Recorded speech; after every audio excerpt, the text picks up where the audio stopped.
مهرداشت کیازند سخن پیر طوسی فردوسی آفریدگار شاهنامه، شاه نامه‌ها، شاه نامک‌ها و نسب‌ها و نپیک‌ها در جهان مهرآفرین.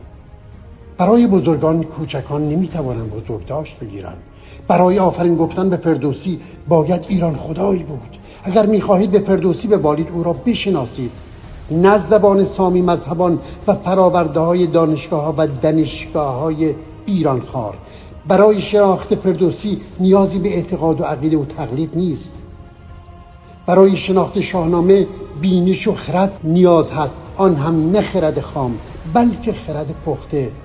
برای تحسین و تمجید فردوسی نیازی به پیشوندهای تازیانه حکیم و حضرت نیست.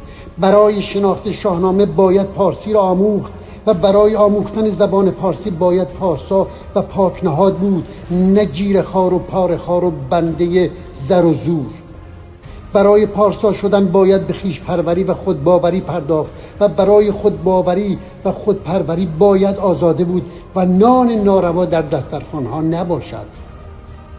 اگر باور دارید که فردوسی پارسی را زنده نگه داشته است و از این روی به وی می‌بالید، این هیچ فخری برای فارسی زبانان امروز ندارد، چرا که فارسی زبانان امروز به زبان شاهنامه گفتگو نمی‌کنند، به زبان تازغلیفا که آمیخته است از عربی، فارسی، ترکی، عبری، فرانسوی و انگلیسی. آنان با این زبان‌ها مصاحبت و مکالمت و مکاتبت می‌نمایند، نه زبان شاهنامه.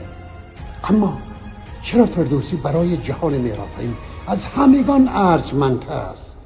از نگاه مهرآفرین شاهکار شاهنامه تنها کاربرد واژگان و داستان‌های ایرانی پوره نیست.